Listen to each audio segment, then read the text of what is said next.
Prenez garde à la fermeture automatique des portes. Attention au départ.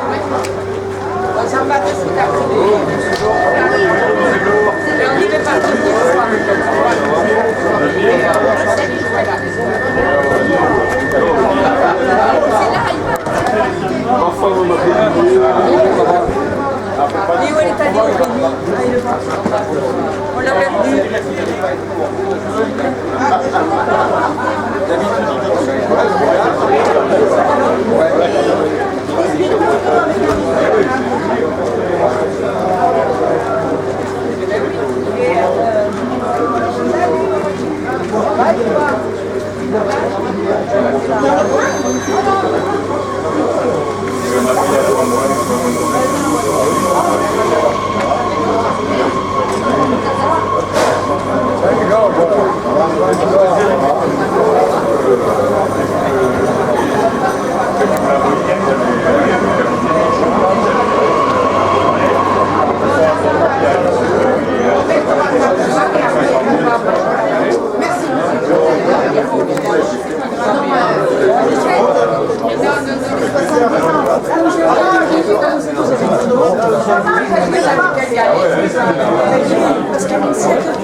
La valise est ouverte.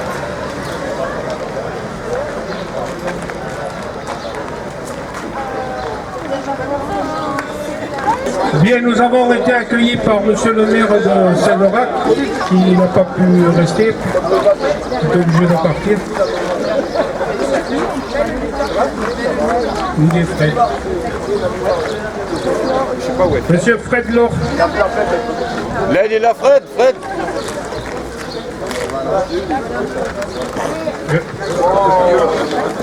Il est en fait Monsieur Tous, faut pas avoir honte, hein, vous avez l'habitude de vous donner la pratique. C'est toujours un bon de contraction, hein, et toujours le côté sympathique. Donc, Jean-Marc Viot, qui est conseiller régional Occitanie, Jean-Luc Gibelin, qui est vice-président du conseil régional Occitanie, qui est en charge des transports et des infrastructures, M. Gilbert Douce. Comment Yannick, pourquoi j'ai dit Gilbert? Parce que je connais quelqu'un.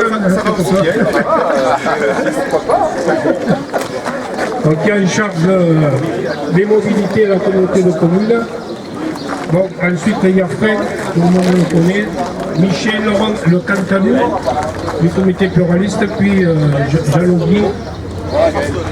Juste un petit mot et une pensée pour Maurice, hein, qui est malade, qui est hospitalisé et dont les nouvelles que nous avons eues il y a 2 jours, il sort lundi. Mais on va très certainement le réopérer. Donc on a une pensée pour Maurice qui se trouve en région parisienne à l'heure actuelle. Donc comme d'habitude, je vais vous faire un petit topo bref. Comme d'habitude, salut Eric. Te cache. Tu as mis le rosé au frais. Bon. Mesdames, Mademoiselles, Messieurs, chers amis, chers camarades, Sévérac est le 3e rassemblement organisé à moins d'un mois sur la ligne SNCF désienne Sarre-Clermont-Paris. Saint-Chély le 12 juin, Saint-Flour le 20 juin et Sévérac le 9 juillet. Pour certains rassemblements, c'était en convergence avec des organisations syndicales ou d'autres assos comme l'Amiga, le comité pluraliste de défense du rail dans le canton et des élus qui tenaient à être présents, des salariés d'ArcelorMittal avec leur syndicat CGT ou au viaduc de Garabi, suivi du rassemblement en gare de Saint-Flour avec la CGT cheminote du canton de la région de Clermont. Oui, notre comité pluraliste a eu raison d'être présent, d'impulser les rassemblements, parvenir à rassembler. Car après le désengagement financier annoncé dans un premier temps via SNCF Réseau, c'était la fermeture programmée de la section ferroviaire de Saint-Chély-Anne-Sarde avec des conséquences désastreuses pour toute la ligne, avec l'interruption de circulation des trains de voyageurs au 1er janvier 2024 et au train de marchandises le 1er janvier 2027.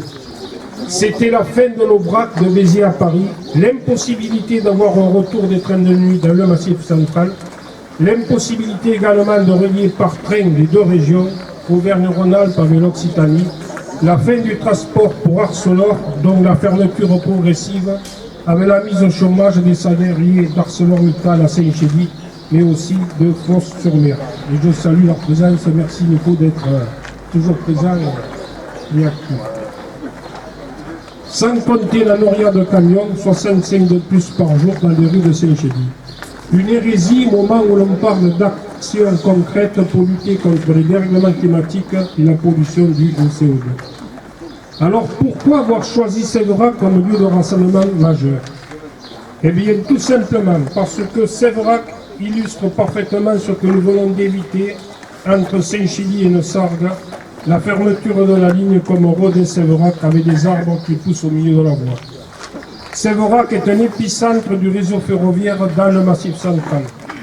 Sévérac a un point positif pour une intermodalité efficace avec un carrefour ferroviaire Toulouse-Rodez-Sévérac-Marvejols-Mende, Toulouse-Sévérac-Marvejols-Saint-Chély, que nous appelons aussi l'axe ferroviaire de l'électrique, des aciers spéciaux d'ArcelorMittal vers l'aéronautique et l'aérospatiale de Toulouse, pour la construction de moteurs électriques pour les voitures, Brive-Rodez-Sévérac pour le nord de la ligne et le sud vers Béziers. Mais aussi carrefour routier avec l'A75 et la RN88. Autant d'infrastructures et de points de convergence pour qu'une vraie intermodalité prenne naissance autour des terrains de la gare de Sévérac, puisse exister et contribuer à concrétiser une vraie transition écologique. Il est vrai, pour ce qui concerne le trafic fret ferroviaire, nous sommes en droit de penser qu'avec la liquidation de fret SNCF, Contrairement à ce que l'on croit, cela ne va pas donner un élan vers le ferroviaire en fait. En effet, épinglé par Bruxelles pour avoir bénéficié d'aides jugées illégales, SNCF Fret est menacée. Une négociation est en cours entre l'État français et la Commission européenne. 20 avril, le ministre des Transports, Clément Beaune, a exposé son plan à l'ensemble des organisations syndicales. Mais il est fondamental, si je suis un peu loin dessus, de vous expliquer ça, car ferroviaire et industrie vont de pair. C'est en janvier dernier que Bruxelles a ouvert une enquête à l'encontre de l'État français, en lien avec des soupçons de versement d'aide illégale à la société Fret SNCF. Concrètement, elle est suspectée d'avoir profité d'aides d'État non conformes aux règles européennes entre 2007 et 2019. C'est une des conséquences de la libéralisation du fret et de sa mise en concurrence entre les différents opérateurs.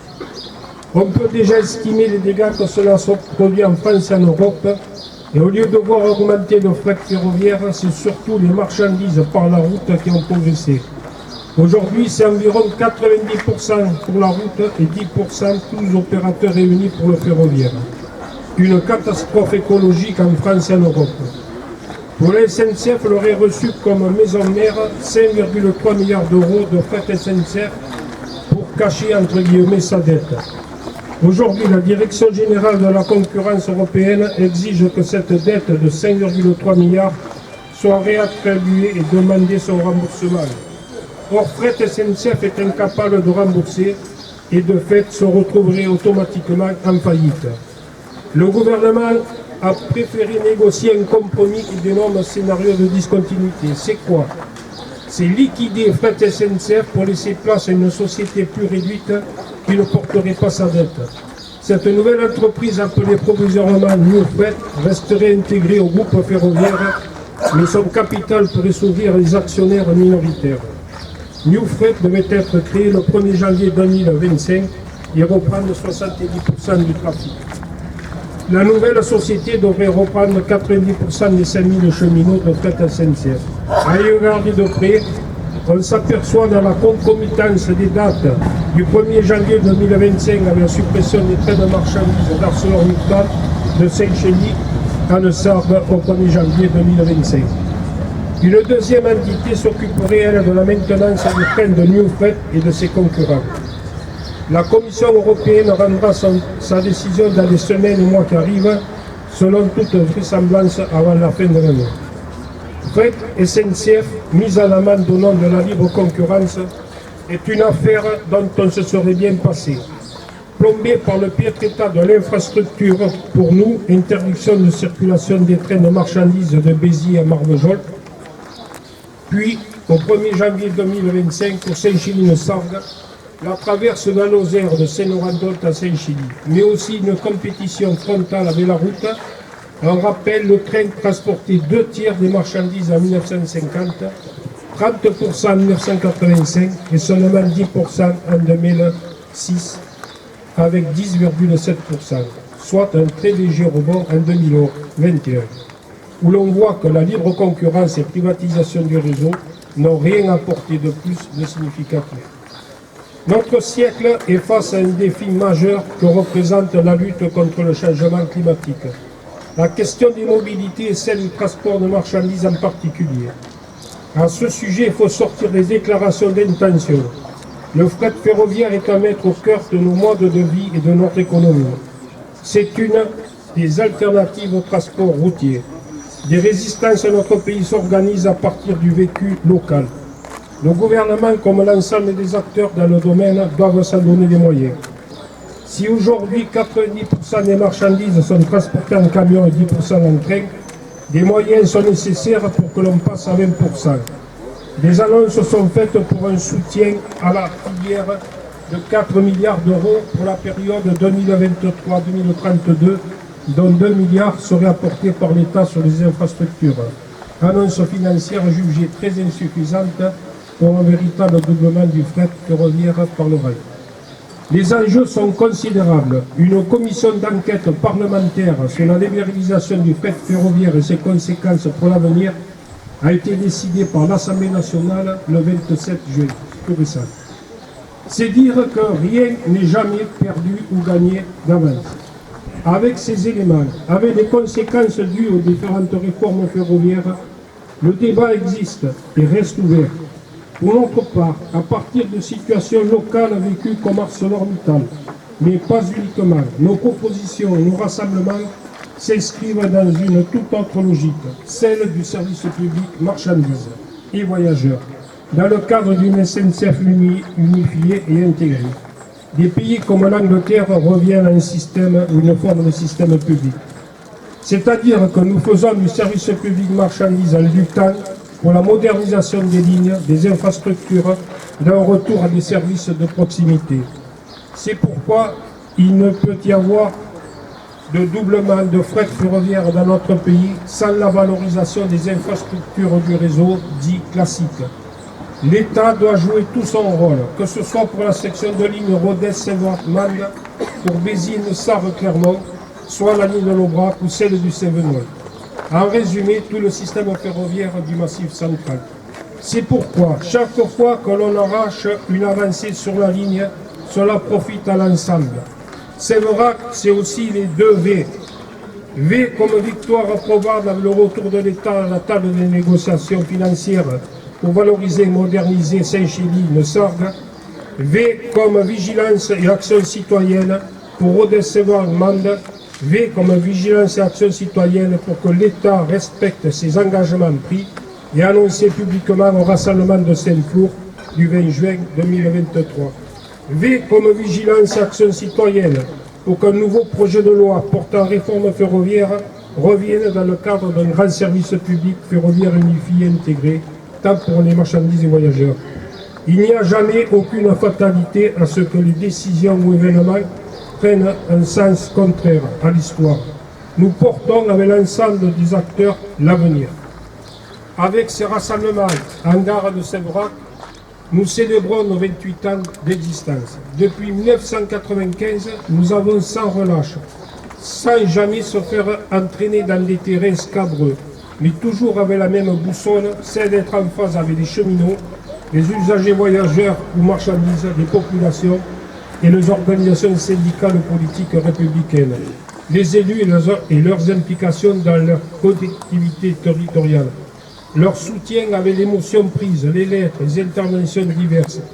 Qui aurait pu penser par exemple que le retour des trains de nuit dans le Massif central serait à nouveau possible, ou que l'Aubrac continue comme TET intercité et ainsi puisse nous ouvrir le champ de l'intervention de l'État pour un train reconnu avec le Cévenol comme train nécessaire à l'aménagement du territoire. Avec nos 28 ans, le comité pluraliste a démontré sa vitalité. Rassembler pour gagner a été depuis le début son fil conducteur. Respect de la démocratie, des opinions diverses, des débats nécessaires. Son efficacité a été démontrée. Nous entendons poursuivre sur cette voie. Alors n'hésitez pas, rejoignez le comité pluraliste pour qu'ensemble nous soyons encore plus forts. Les semaines et mois qui arrivent vont être décisives. D'autres initiatives suivront celles aujourd'hui à Séverac, soit avec des trains événementiels, pris en charge par le conseil régional et la SNCF, soit, par exemple, pour la journée du patrimoine le 16 septembre à Bidarieux, où nous fêterons les 120 ans de la marquise de... Elle n'a pas 120 ans, la marquise, c'est la structure, hein. Elle est toujours jeune, la marquise. Enfin, on ne peut oublier le rôle majeur que joue notre conseil régional Occitanie, et je remercie Jean-Luc Gibelin et Bernard et Jean-Marc Bio, tous les deux adhérents du comité pluraliste, parce que ça, pour développer le rail dans le cadre, et en plus, qui plus est, nous accompagner dans le train depuis ce matin. C'est dire l'engagement, il va jusqu'au bout et pas simplement pour une photo. Alors, d'un opérateur public, d'autres régions s'abandonnent dans un libéralisme fervent partisan de la mise en concurrence, où si tout peut être allé mieux, dans un premier temps, la finalité reste le résultat financier pour les actionnaires privés. Bonjour les dégâts sociaux, économiques et environnementaux. Avec l'organisation des États généraux du rail, des infrastructures de mobilité, une orientation politique en faveur du rail a été donnée. Malgré les traquenards, la rénovation et la modernisation de l'axe Rodez-Séverac-Mende, portion de Toulouse à Mende, est toujours programmée. Quoi de plus naturel que de relier la capitale régionale toulousaine à la préfecture de la Lozère, Mende par le rail.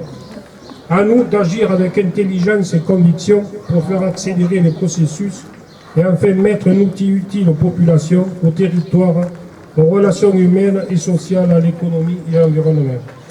Pour terminer, donc j'ai été bref, je dirais tout simplement par cette réflexion de Bertolt Brecht, puisée dans le journal La Marseillaise, celui qui combat peut perdre, celui qui ne combat pas a déjà perdu. Je vous remercie de votre attention.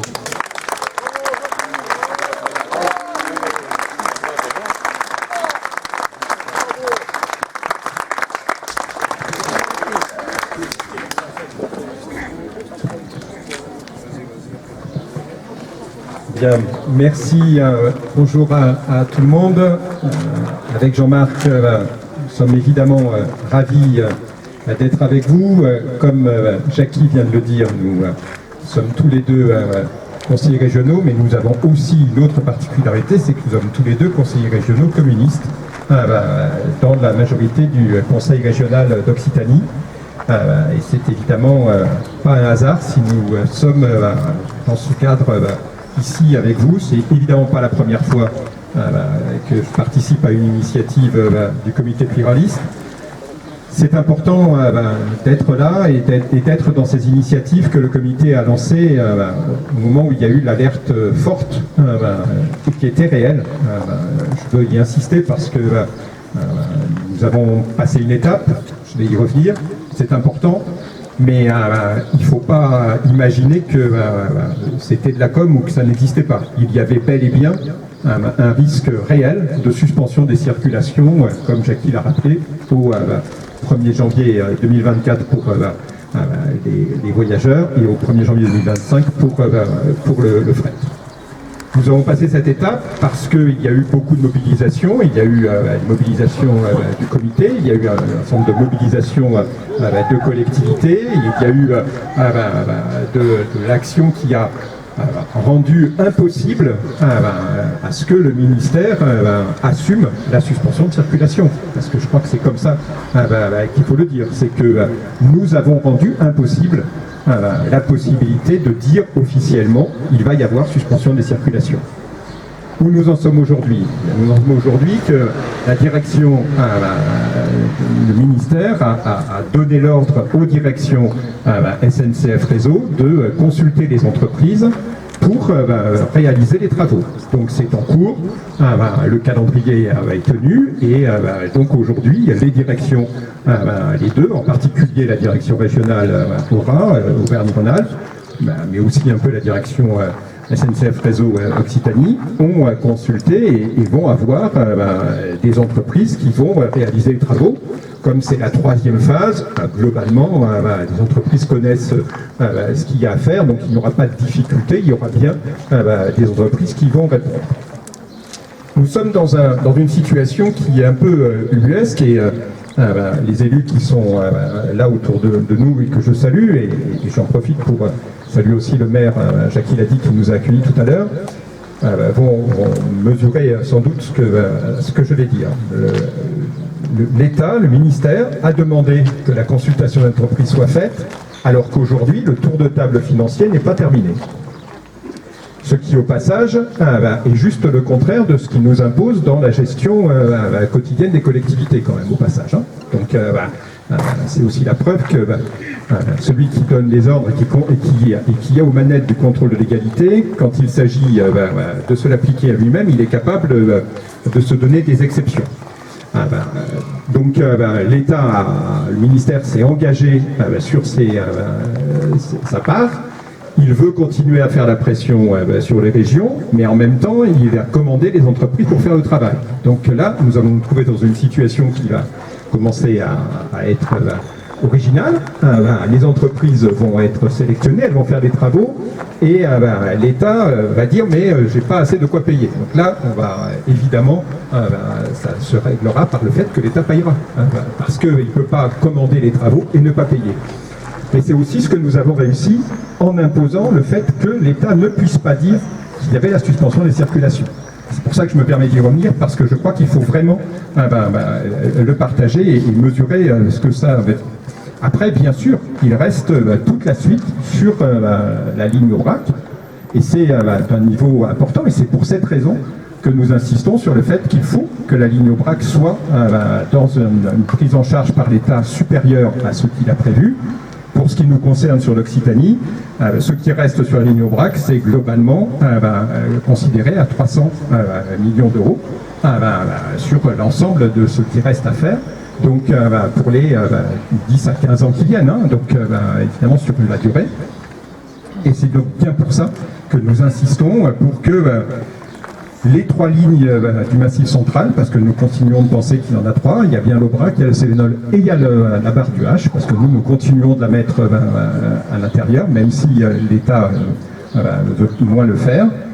Nous insistons pour que ces lignes soient considérées comme des lignes interrégionales, ce qu'elles sont, et que ça passe par une participation de l'État plus importante, et en tout cas pour le BRAC, une participation de l'État tout à fait majoritaire. Nous sommes très clairs sur cette question, et je veux dire encore un mot, je suis trop long, mais je veux insister sur un mot qu'a évoqué Jackie, c'est la question du train de nuit.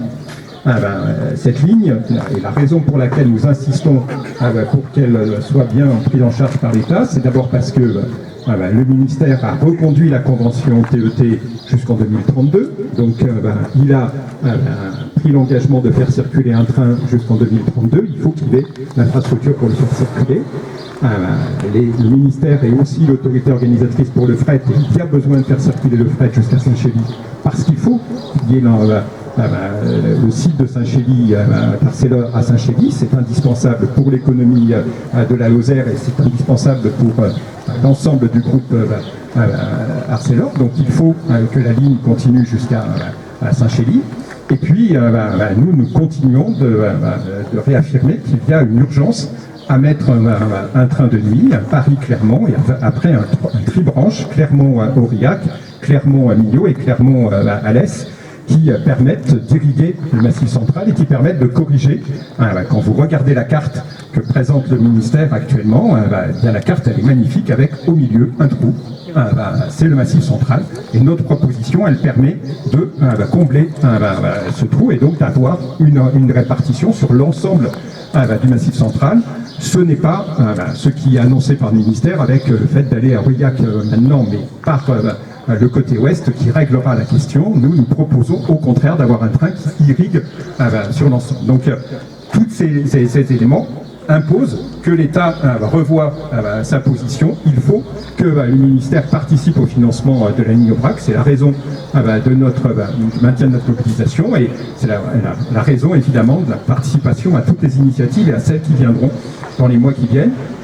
Je pense vraiment que nous pouvons être confiants. Je pense que nous avons démontré ensemble que nous avions déjà marqué des points. Le comité en marque de manière importante depuis 28 ans. Il reste encore des étapes, mais je pense que nous pouvons les regarder avec confiance et détermination. Tout comme Jackie l'a indiqué, je vous confirme que le planning pour la réouverture aux voyageurs de Rodez, Sévrac, Rio est suivi. Il n'y a pas de ralentissement et bien évidemment, nous serons au rendez-vous pour l'ensemble. Juste un petit mot de désaccord avec Jackie, les trains événementiels, ils sont financés à 100% par la région Occitanie, certes avec les cheminots, mais financés à 100% par la région, mais nous le faisons avec beaucoup d'engagement et de volonté. Merci à tout le monde.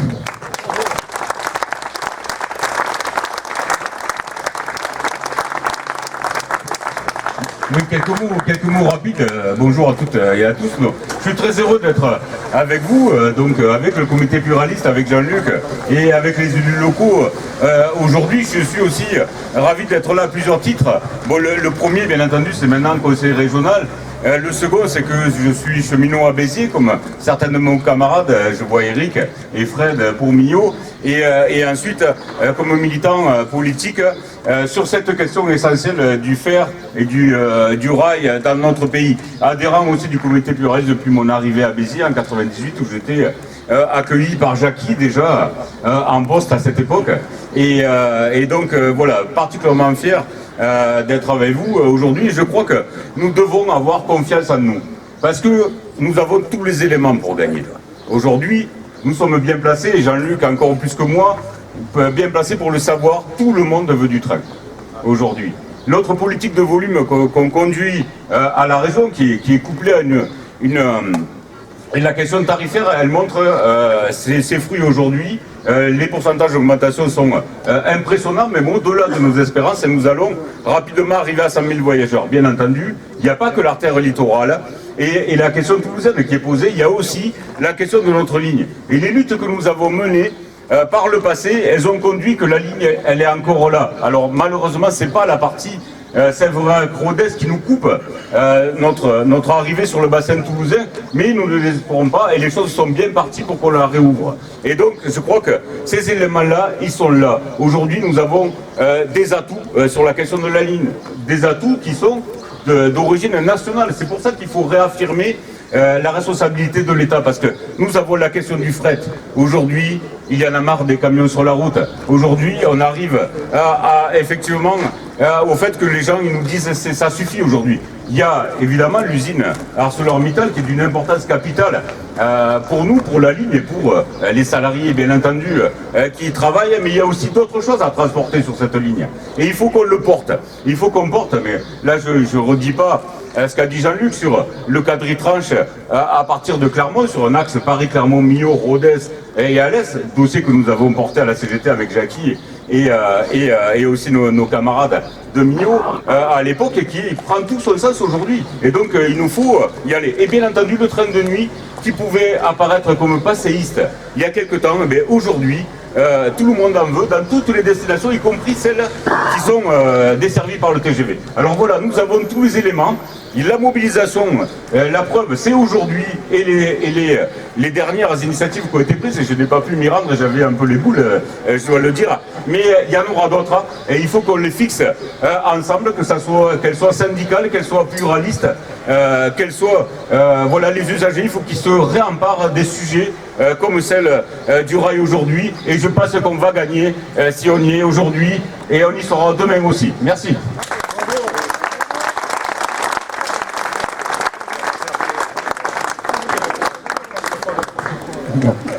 Merci beaucoup.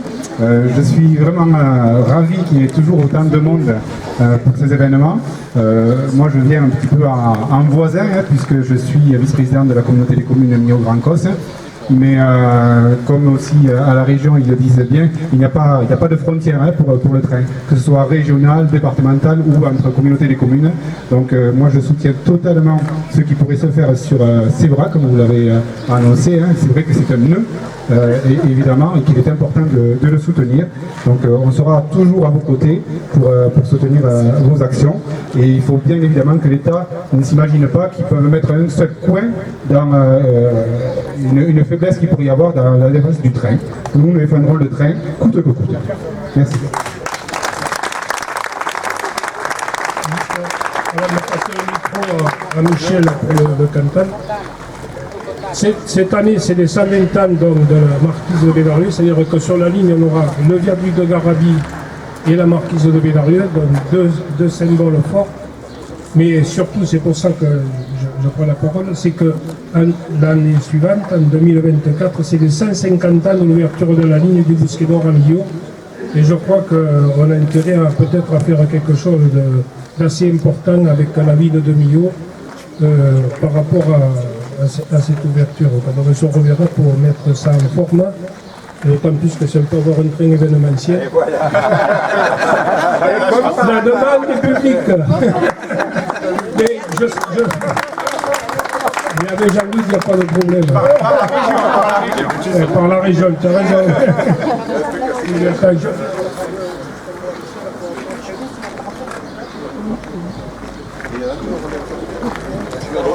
Oui, merci Jackie. Bonjour à tout le monde. Juste un mot sur la partie Cantal. Il a été fait allusion à la troisième initiative ici à Séverac pour la défense de la ligne et la défense de l'Aubrac. C'est vrai qu'il est à noter que sur le Cantal, la dernière manifestation, on a vu et on a apprécié à sa juste valeur l'implication un peu nouvelle du secteur CGT des cheminots sur Clermont-Ferrand, avec des mobilisations sur Clermont, mobilisation sur la Haute-Loire et mobilisation sur le Cantal. C'était important parce que ça fait déjà 28 ans que le comité pluraliste se mobilise et appelle à la mobilisation. On était un peu en attente de ce côté-là. Alors aujourd'hui on peut se féliciter, c'est un signe nouveau, mais c'est pas neutre non plus. Les décisions de la région font que ça a permis de mobiliser, puisque quelques semaines avant, il a été question d'ouvrir à la concurrence les trains TER sur la région de Clermont-Ferrand, et ça, attention, danger. Danger parce que avant de développer là-dessus, il faut simplement faire comprendre un peu à tout le monde, et sur l'ensemble des départements constituant le Massif central, que ne serait-ce que sur la région Auvergne aujourd'hui, et le Cantal en particulier, le Cantal, il y a 0 train fret qui circule sur le Cantal, hormis la partie Arcelor, mais qui ne fait que transiter par le biais de la gare de Neussargues. 0 train fret, c'est énorme. Ça veut dire aussi qu'il n'y a que des TER qui circulent. Aujourd'hui, si la ligne Béziers-Neussargues était fermée tant en voyageurs qu'en fret, c'est-à-dire pas d'Aubrac et pas de train de marchandises, c'est la seule région qui financerait le transport ferroviaire sur le département du Cantal, donc qui est déjà en difficulté par rapport à son organisation principale de TER. Donc je vous dis pas les conséquences que ça aurait pour ce département. À la limite, on aurait quelques trains sur Aurillac-Clermont, mais tout le reste était voué à disparaître. Donc les cheminots sont mobilisés, les élus sont mobilisés, la population commence à se mobiliser, les comités pluralistes, parce qu'il y a plusieurs comités, font un travail de mobilisation là-dessus. Et aujourd'hui, je suis chargé de représenter mes camarades du Cantal. Je rejoins aussi le camarade qui a pris la parole auparavant de Béziers. Le train, oui, on ne peut pas nous dire en permanence protection de l'environnement, sécurité, non-pollution, autres, aménagement du territoire, et ne pas mettre les moyens qui vont avec, notamment pour le développement du ferroviaire. Et c'est là qu'il faut interpeller l'État en permanence, et on a besoin de tout le monde. Les cheminots en premier, parce qu'ils sont les professionnels du rail, et c'est eux qui nous interpellent régulièrement sur les décisions qui sont pas bonnes. Les élus aussi, parce que c'est eux qui sont sollicités par la SNCF pour fermer une gare, fermer un guichet, fermer ci, fermer là, et surtout fermer là d'ailleurs. Et pour les avoir rencontrés régulièrement depuis ces derniers mois, depuis le début janvier, je peux vous dire qu'ils sont en attente d'informations, en attente de mobilisation, en attente d'implication et de se bagarrer pour maintenir leur gare, leur train dans les petits villages et tout. Donc voilà, la bagarre de Béziers-Neussargues, elle dure depuis 28 ans, elle n'est pas terminée. Je pense qu'elle ne sera jamais terminée parce qu'il faut tout le temps améliorer le transport ferroviaire dans toutes ses composantes, que ce soit du transport ferroviaire, fret, voyageurs et régional TER, parce que le ferroviaire en général, c'est un transport d'avenir. Il faut qu'on en soit convaincu et qu'on se bagarre tous ensemble. Merci.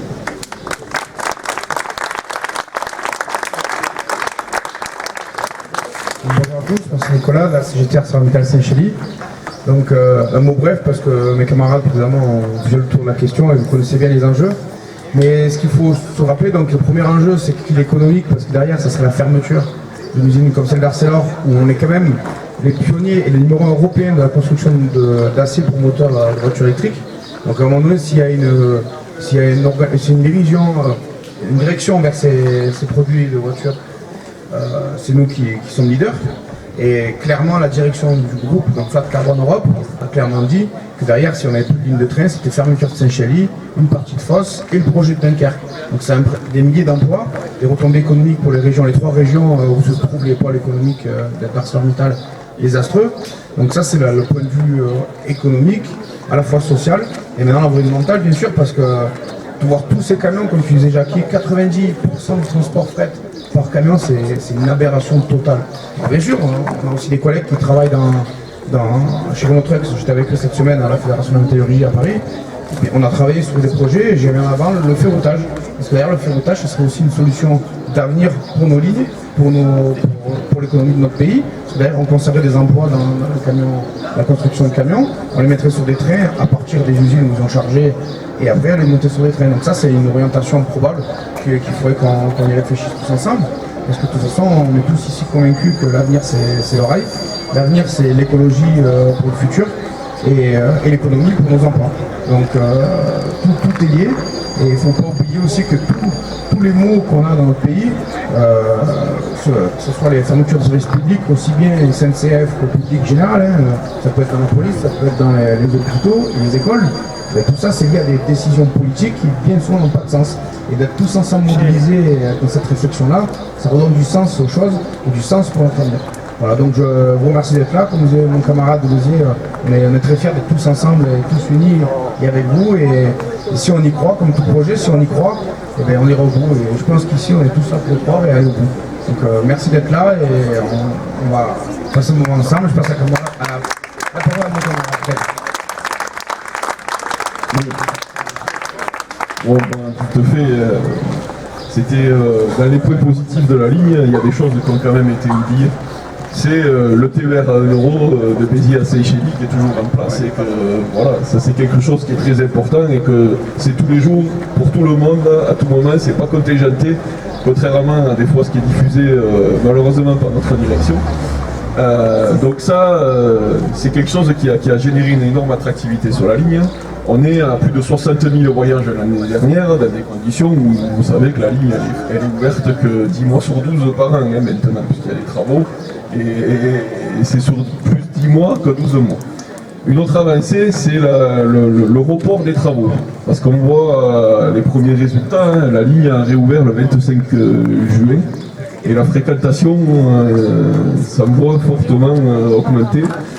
Avoir un train l'été sur notre ligne, c'est quand même très important et on le voit dans l'affluence tous les jours dans les gares parce que contrairement à ce que tout le monde croit, il y a du monde dans nos trains et de plus en plus. Donc ça c'est important de le souligner. Donc le TER 1 euro il a énormément contribué. J'espère qu'à l'avenir, les travaux ils pourront être programmés dans ces conditions-là.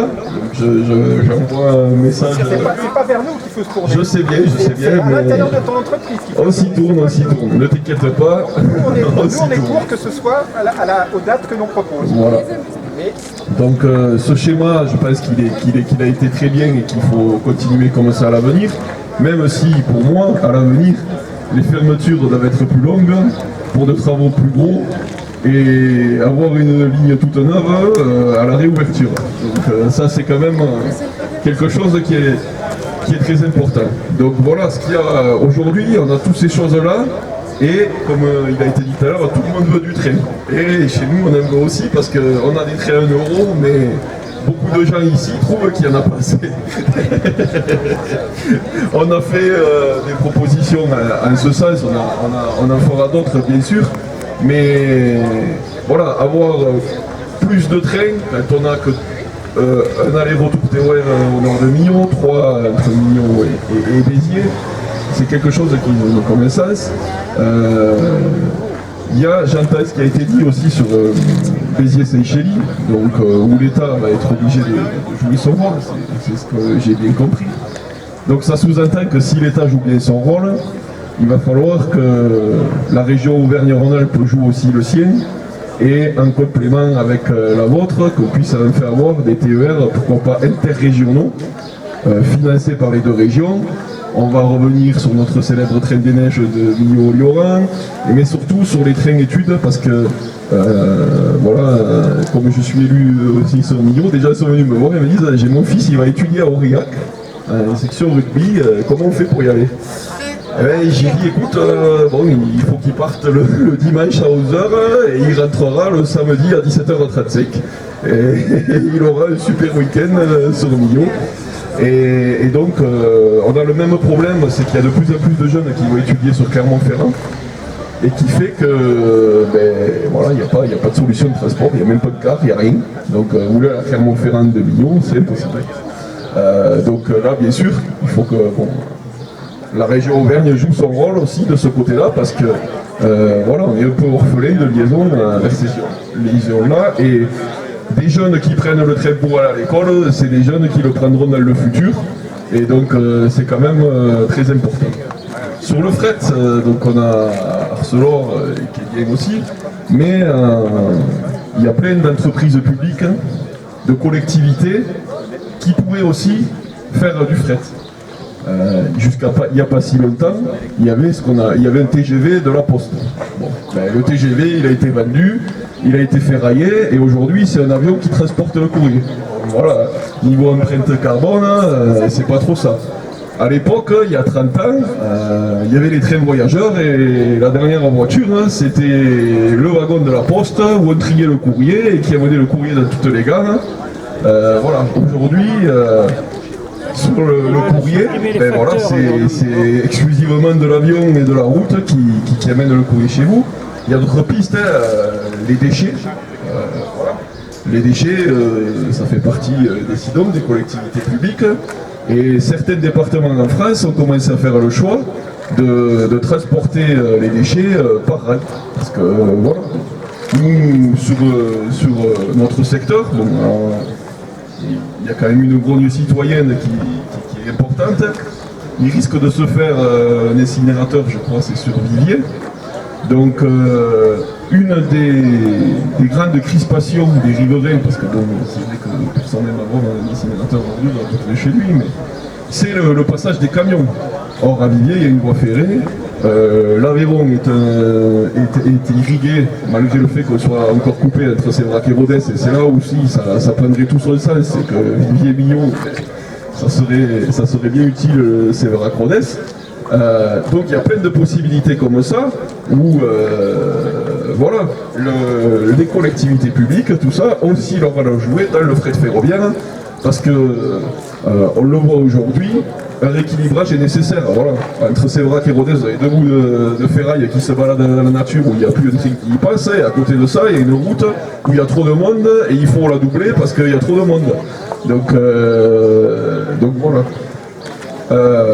L'importance après c'est Mans de Toulouse, bon, ça a été dit plusieurs fois, mais c'est quand même important que un des départements les plus ruraux de la région Occitanie soit relié à la capitale régionale, par rail.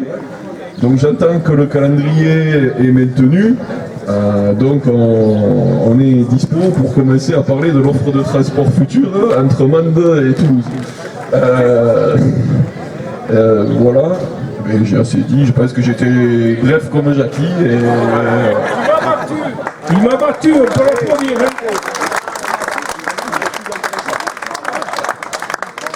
Non, avant de terminer de passer à l'apéro, juste un remerciement quand même, parce que bon, à Fred, il y a toute son équipe de Séverac, et puis à la mairie de Séverac aussi, nous avons mis à disposition ce lieu. Et surtout, et aussi à vous qui êtes venus, qui avez consacré un dimanche, en plein mois de juillet, de venir à Séverac, le château, pour soutenir le rail, le service public ferroviaire dans toutes ses dimensions. Énormément, un grand merci, parce que c'était pas gagné l'avance.